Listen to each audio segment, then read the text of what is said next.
on that hill. Whoa!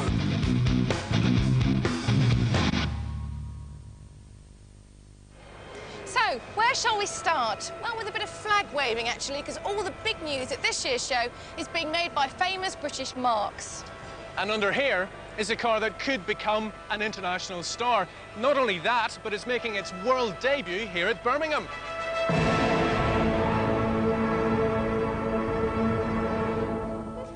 Just 2 years after being left for dead by BMW, MG Rover have produced a unique supercar, the MG X-Power SV.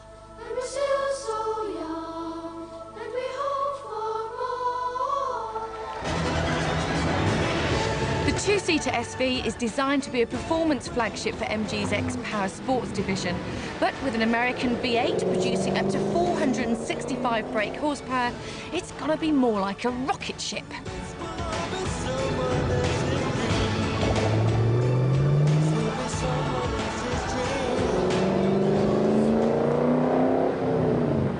Are they putting something in the water around the MG building, or, I mean, where are you going to stop? You're mad! Well, I mean, we hope that we won't stop, because really the whole point is to stretch the boundaries all the time. You know, I think that's what we need to do. MG Rover isn't an enormous company, you know. It's a small group with people who get excited about car still. And you're pretty confident you can compete with the big boys? In a way, we don't need to. We're off to one side. You know, we are in that slightly twilight zone, if you like, of performance and appearance. You know, that's why the car's in your face. Yeah. This is a car for somebody who's made themselves a decent amount of money from their own efforts, you know, and they're not afraid to tell people that they've done rather well. It's not a shrinking violet. We wouldn't expect the customer to be a shrinking violet, you know. It's in your face. There are people who like to do that. They like to strut their stuff a bit, you know, and I think that at MG we have a good chance to allow people to do that.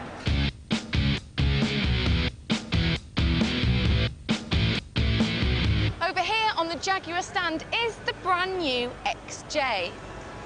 OK, well, it may not appear to be that different to the XJ that it's replacing, but to be fair, if you're redesigning a car that's loved by gentlemen farmers, local Conservative Party chairmen, then you're hardly likely to ask Vivienne Westwood to do the styling now, are you? Jaguar customers like change to happen slowly. Very slowly. And it's quite an achievement that since 1948, Jaguar have built 19 different saloons, and every one is recognisable as coming from the same distinct and distinguished family. The new XJ certainly won't be ruffling any comb-overs with the way it looks. But having got exclusive access to this new Jag, we can tell you that it definitely isn't a cosy old bit of British motoring history. Everything you see here is state-of-the-art, cutting edge, and really very different. So this bit's longer, but this is shorter. This is much more aggressively angled. But most important of all, there's much more room in here. The dash still wouldn't look out of place in a private gentleman's club, but behind it is the latest in electronic conveniences.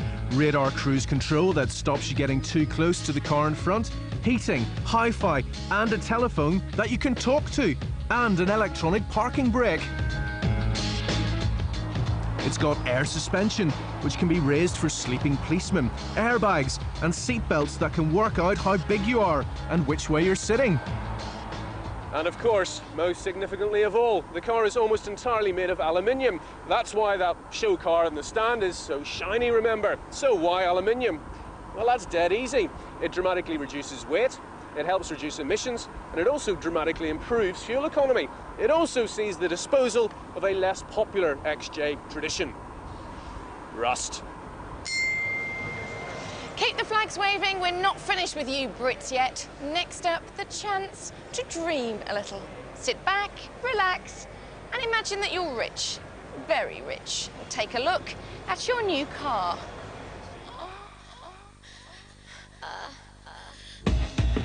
The all-new Bentley Continental GT Coupe. Even if it is owned by Volkswagen, there hasn't been an all-new Bentley since the 1960s, and there's never been anything like this. top speed of over 180 miles an hour, Bentley reckon this is the fastest true four-seater ever, which isn't that surprising, because under that impossibly smooth bonnet, there's a twin-turbo 12-cylinder 500 brake horsepower engine, or about 10 VW Polos. With the fuel tank under the floor, Bentley claim that this beauty will take 4 grown-ups with their Burberry bags, and there's still room for the skis in the ski hatch. Very nice. While it's fantastic to see the big-name foreign-owned Brits doing so well, we really mustn't forget the littler, truly British car makers, all tucked up in Hall 5. They're small, plucky, and you never know who's going to have gone bust or relaunched from one motor show to the next. Good luck, chaps. One name that's in very rude health, yes, it's our friends in the north, TVR, maker of those unapologetically politically incorrect monsters. Now, at every motor show, TVR will always pull some sort of stunt to grab the maximum amount of attention. And this year, they haven't disappointed. In a minute, we'll see TVR pull the covers off yet another new model, the T350C. It's small, fast, and very loud. But how can such a small company keep coming up with new cars almost every year?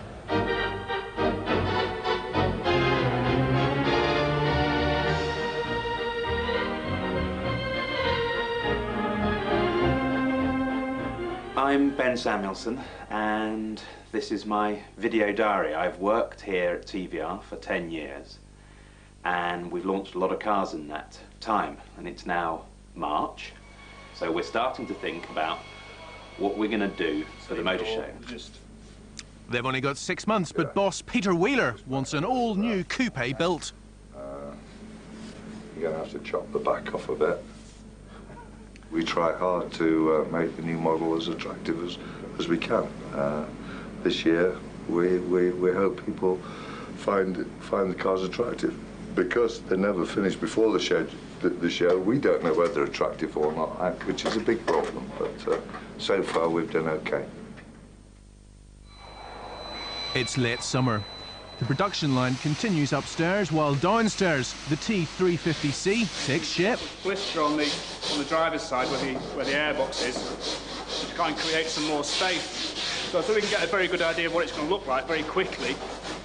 Darren's just sketching the idea out in 3 dimensions. 2 weeks to go, and the show cars are out of the moulds.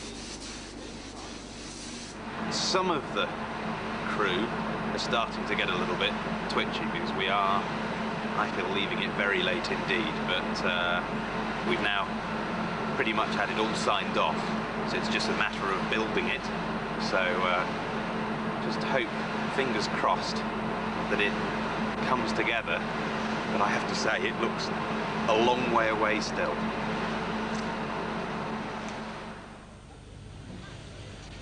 Five days left, but we're not into overtime yet. Now, it's Wednesday now. Do you think we've got enough time? It'll be tight, but I don't think it's going to be one of the worst ones we've had, no. Hopefully, a lot of the things are in place. It's just a case of actually putting the cars together. How's our designer feeling then? It's taken me half an hour to put this bonding strip on. Apart from that, nothing really serious has gone wrong yet. Has Peter not been changing things at the last minute? No, he just keeps walking around saying he looks very bonny, I'm pleased.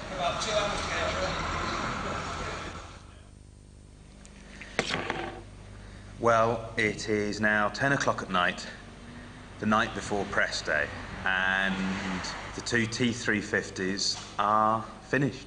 It's all come off.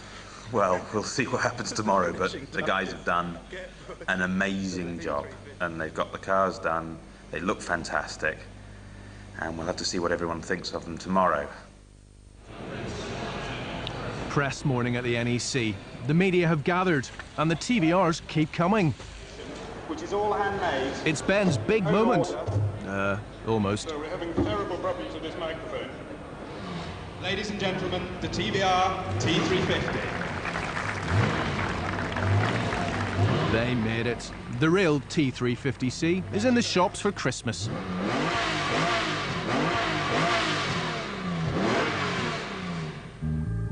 Of course, all this showbiz stuff and celebrities are just for the gentlemen of the press, but there's much more to do at the motor show than just look lovingly at cars you can't afford. I've brought along 3 real visitors who aren't on expense accounts and don't write columns to give their verdict on what normal punters can do.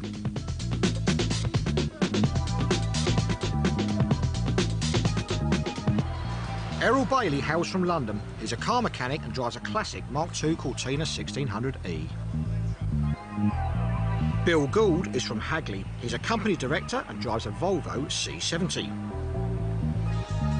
And finally, Cam Callery. She teaches A-level students and drives a Ford Escort. If it's thrills and spills you're after, then head off to the Vauxhall stand.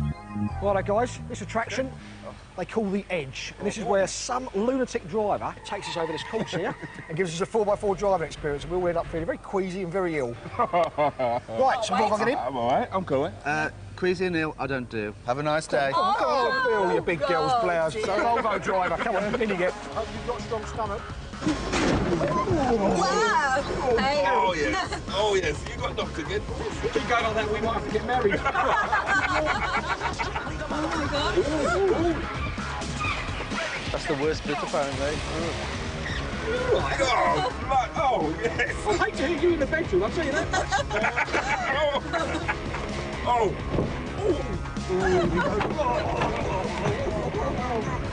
It's all part of the service. Oh God. That's not bad. That was bad. You want to go back again, Jim? That was good. That wasn't bad at all. Don't lean over that way, right? Oh, that's Oh. Oh no. Go on, all the way up. Go on, Jim. Go on, Jim. Dominic's Go on, too Jim. worried. Go on, Jim. Go on, Jim. Go on, Jim. Go on, Jim. Oh Go. Don't worry about it. Walk off.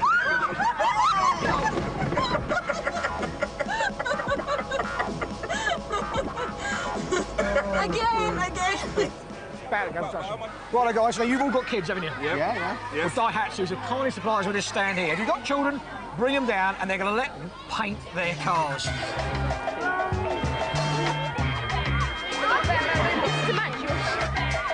Perhaps we ought to add a little bit more colour. Cam, you're a natural at this, aren't you?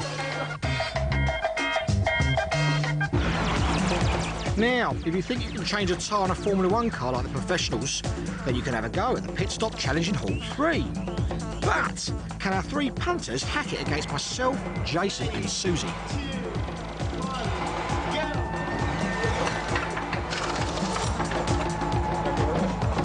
Push in. No.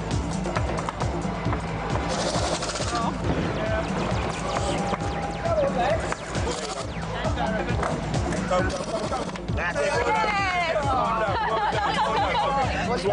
You see? I hate you. I hate you. If you want to see some screeching, smoking, sensational driving, then go to the mini stunt show.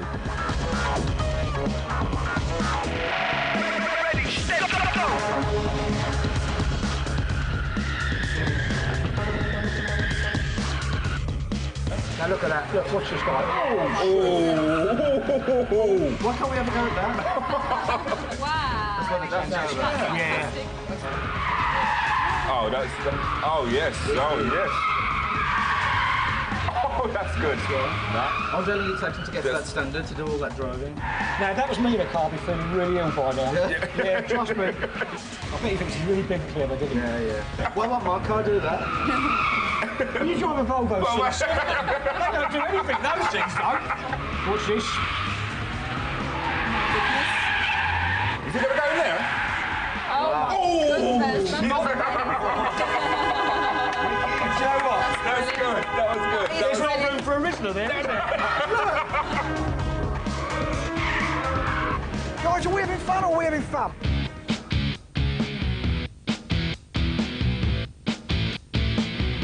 I went to see the car man. I want a car, I said. What sort of car, he said. A small car, I said. I'll go see what I can do, he said. I want a small car with a small price that drives like a big car and makes me tea and is absolutely perfect. Sorry, this is a shoe shop, he said. So how about the new Daewoo Kalos, I said. Daewoo's been having a rough old time of it recently, so this new Kalos really needs to do the business. Looks smart enough, though. Designed in Italy by master stylist Giugiaro. That must have been a productive lunch hour. Because it's a Daewoo, it'll be cheap. They haven't decided prices yet, but they're likely to start at under £8,000. And it's also loaded with toys. So you get anti-lock brakes, you get electric windows, you get power steering, and a sun visor, and a speedometer, and a petrol gauge, and a 6-disc CD player, and a gearbox, and air conditioning, and some buttons. Hello, little car. Bit of a controversial one here. It's either ah or ugh to the Nissan Micra. The first all-new version for 10 years, built in Sunderland, and it's full of the latest gadgets. Automatic windscreen wipers, doors that unlock when you walk towards them with the key in your pocket, and it's full of safety kit. It should also be a doddle to drive. There's millions of L plates on Nissan Micras, but is it too cute for you? Well, according to Nissan ladies, that means us. But at the end of the day, is being a smiley-faced small car enough anymore? Well, no, not according to Vauxhall and Ford. You've probably seen a fair few new Ford Fiestas on the road by now. You know, squared off, pint-sized, bit like a small Focus. And this is the new 3-door version. Now, this should fit the bill for most people. But Ford, in its wisdom, reckons that there's a market for people who want a Fiesta that's a bit more, well, butch.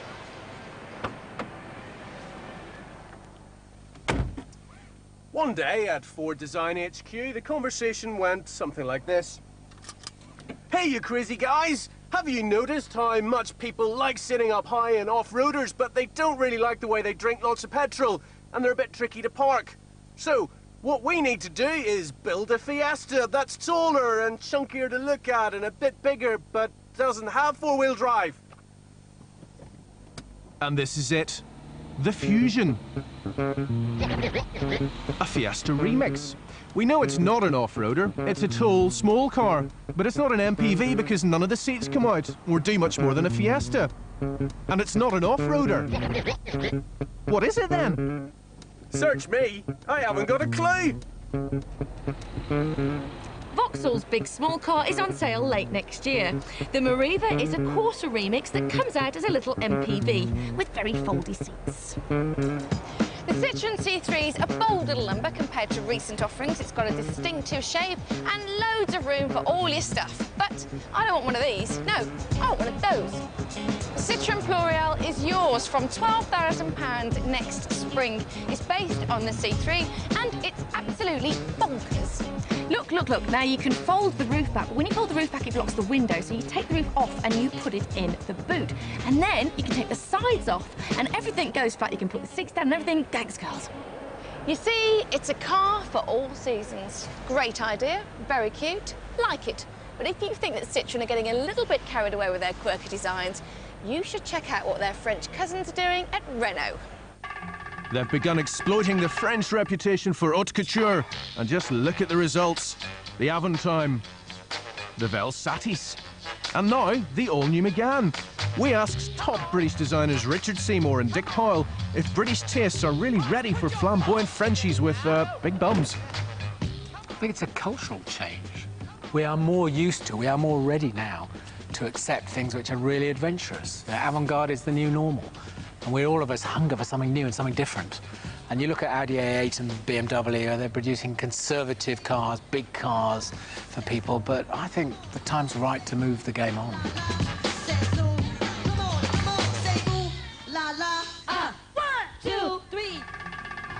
What's really exciting, if you look back 20 years, look at the 80s, you couldn't tell the difference between the brands if you took the badges off. Look at this stuff now. I mean, you know that you're looking at Renault product.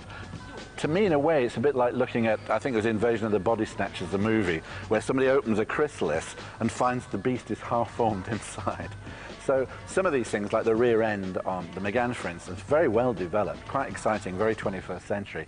It's almost as if the front of the car is lagging behind a little bit. But on the inside, they're making a big jump, moving very well. I think here's the interesting thing is that you do something like this, really brave. It's like dropping a stone into a pond. The ripples go out, and our perceptions, people's perceptions, change fundamentally. And what seems wacky and outrageous and right at the edges of futuristic style, sinks into our subconsciousness and suddenly starts to seem normal. And cars like this, I think, will start to seem normal to us in a short while, really. When you design a car, it takes years before it gets out into the marketplace, and that's clearly also the case with Renault. They've taken a pitch that you were going to like them. I'm not sure yet. I quite like them. I don't know if I want one yet, but I'm pretty sure that in a year I probably will.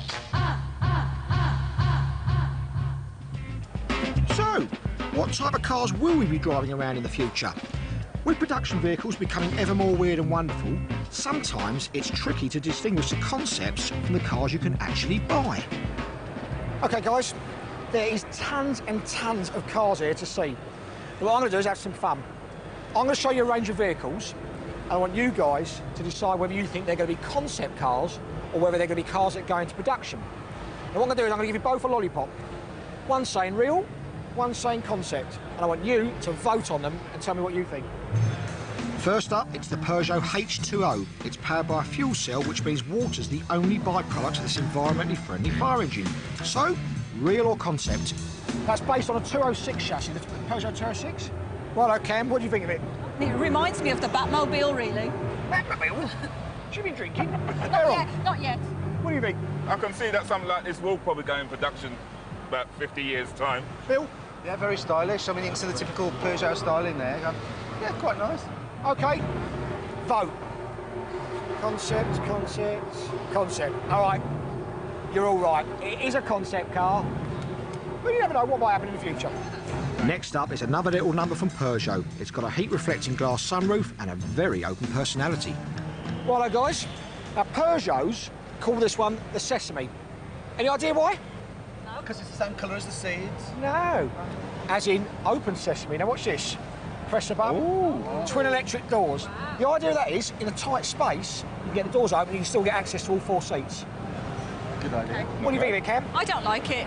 I don't like it. I think it's too ugly looking, really. OK, here we got enough of there. Yeah. Bill, like it? The roof feature, touch of airy where the glass goes from front to back. It's quite nice. Makes it light area, doesn't it? Yeah. What about you? Yeah, I like the car. Cars are getting smaller today, economical.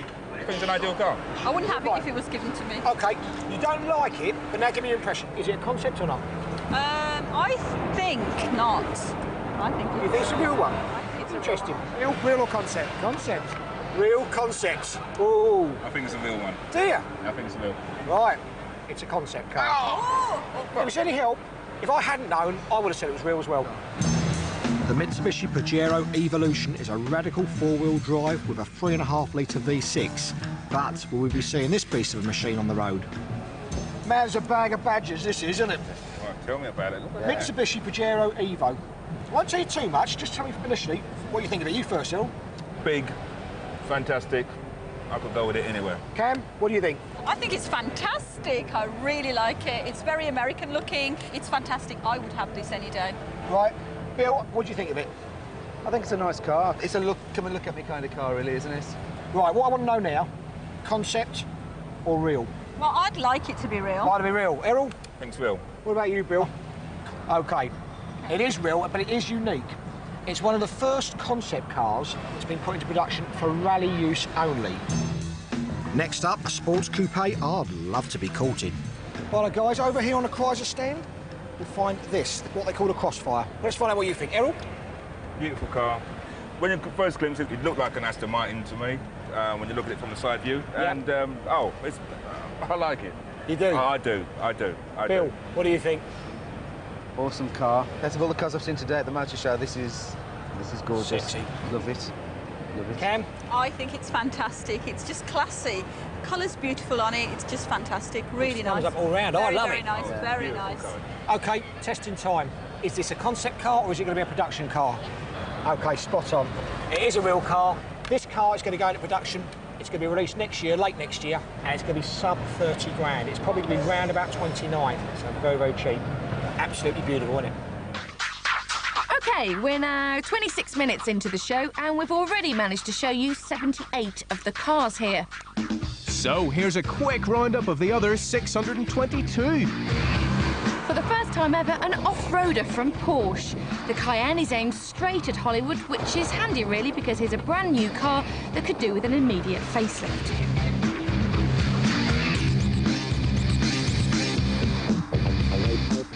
Meanwhile, proud parent Volkswagen has given Skoda a stretch Passat to call its own.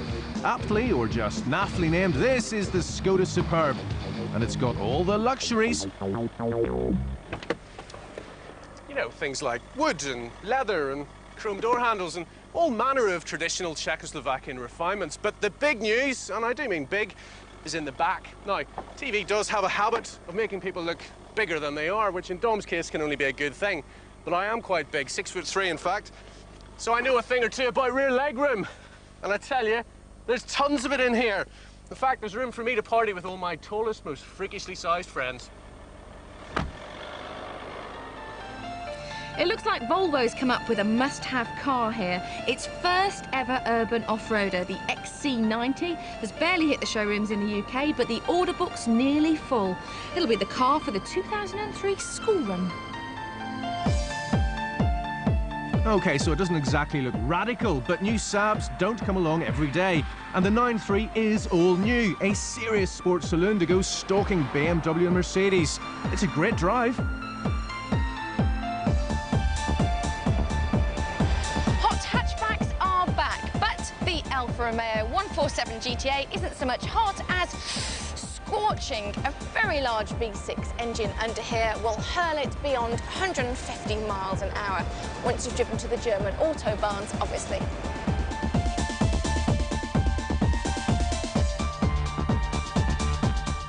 Volkswagen's Golf R32 has four-wheel drive and a big V6 engine. It's the fattest but fastest Golf ever. Mini, mini, mini. It's all you ever hear. This summer's must-have was the supercharged and rather super Cooper S. But never mind that. Because the truly fast Ford is back. The Focus RS. And this really is the hottest Ford you can buy. The Focus RS clashes head-on with the mighty Subaru Impreza Turbo. And while it lacks the Scooby's four-wheel drive, hard-won rally technology helps it tame the power. Righto, Jay, I know you married an Essex girl. What do you think the Essex boys will make of this? Do you know what, Dom? I don't think you need to come from Essex to appreciate this car. They've made us wait ages for this thing. 4 years the Focus has been around, but as we always say, it's been worth the wait. It's absolutely terrific, this car. It's got razor-sharp steering, a razor-sharp chassis, a great gear change, and that 2-litre turbocharged engine is pumping out about 212 horsepower. I'd have one, and I'm from Ireland.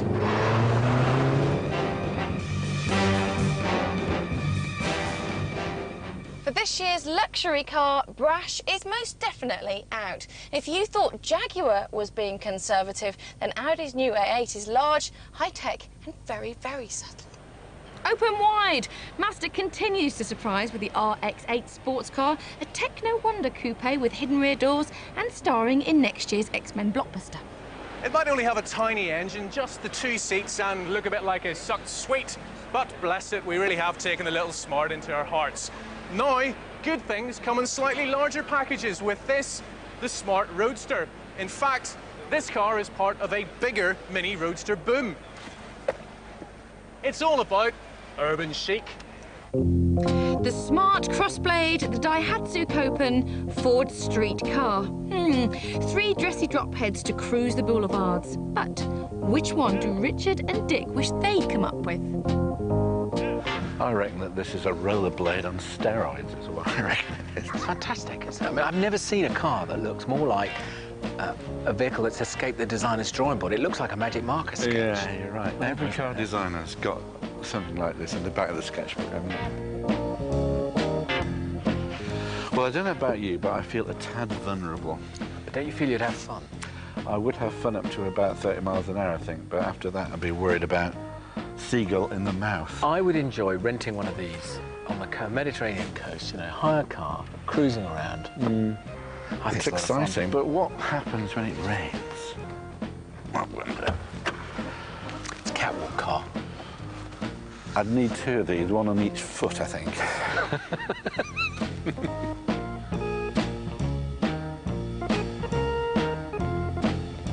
You think it's big, but it's absolutely tiny. I think it's got a great stance, you know. It's got that... Tell you what it is. What? It's a tribute band. A tribute band? It's a tribute band. Because it's... That's pure TT there, isn't it? There's a little bit of Lexus there. Very, very TT wheels, aren't they?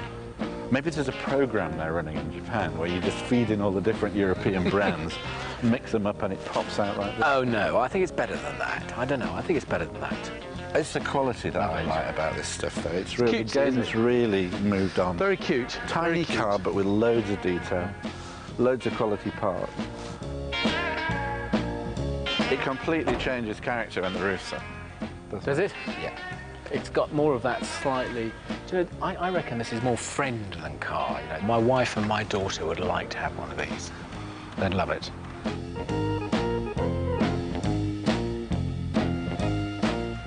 I was never much of a fan of the original car. I thought it looked like an egg with a Grace Jones haircut, but this is really good. You know, this is the first time, I think, where the whole edge design philosophy of Ford, married with the sort of original softness of cars, really works. If you were to put your hand over that badge, yeah, what is it? You know, it's sensational, actually. I think if Maserati made a little car, they should have one that looked like that at the back. The way this looks, this great back end, this very 21st century big car, is all the way through. Everything works all the way through. And it proves that you can do a car like this without making it look like a TT. Practicality, style, function, it works. Yeah? Well done, Ford. Excellent. Bloody good job.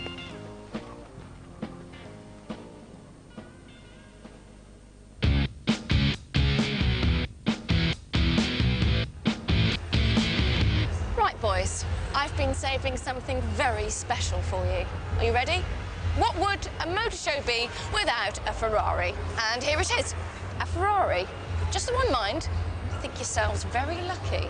But if you are only going to see one Ferrari this year, elbow some people out of the way for this one, the Enzo, a road racer crossed with a Formula One car, fine-tuned by a certain Mr. Michael Schumacher, and absolutely the best thing I've seen since leaving the Bentley stand. It costs a cool £420,000 and they're only making 399. And they're all spoken for. Marvellous. So where do we turn to next for our supercar kicks? Well, how about this? The Spiker C8 1212, a Le Mans-style racer you can drive on the road. Prices start at about £200,000 and you can see this very car at the motor show where it's making its world debut.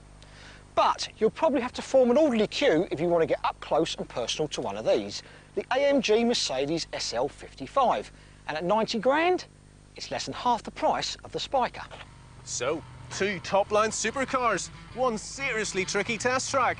All we need now is a top-line driver.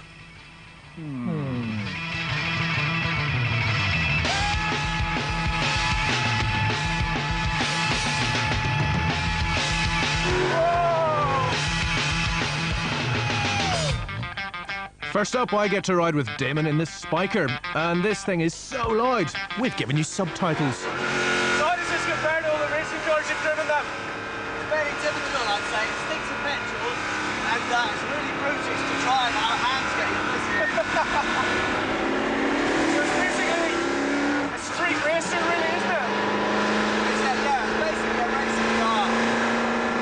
And, I've got really earplugs. Yeah, it's very loud. Sounds like I've got my head in a cement mixer. I'm quite enjoying this, I'll have to say. Although, you know, on reflection, I might have just been confusing enjoyment with naked terror. I think that's an idea, the concept. I think it's quite appealing. I mean, I like the styling, and I like the fact that it's made out of aluminium as well. The bodywork looks quite nice, and there's obviously a lot of craftsmanship that's gone into that. I also like the fact that the sky comes in here, that big glass roof. That's a very kind of 70s. That's quite retro, isn't it? Yes. Are the brakes good, David?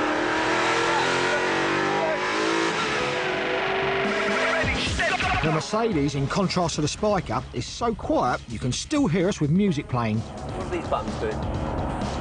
This one down here. That ESPN thing. Yeah, the ESPN is... You've got ABC and ESPN as far as I can see. Where's the BBC button? Yeah. You keep your eyes on the road, all right? Oh, right. I'll look at the buttons. Okay. Well, as you can see, it's pretty easy to drive, isn't it? I'm just pushing it quite reasonably swiftly. Yep. But it's letting me get away with murder. It's just beautifully soft, but also manageable. You know, it's not mushy. It's very easy to make a car that's comfortable to drive, but just a real mess when it comes to trying to drive it fast. Yeah. Which this is not. It oozes quality, this car, really. Comes with airbags. I wish it came with sick bags. Mind that hill. Whoa! Robot shot up. Oh. Oh dear. I say we could have done with some wings then. You're a very bad man. Ready, steady, go! What Damon was capable of in the Merc was like nothing I've ever experienced before, and all my attempts to look cool failed.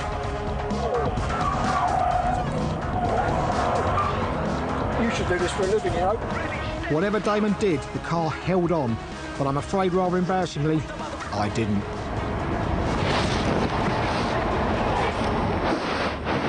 Great, Tom. There you get the Yeah, I'll walk back a bit.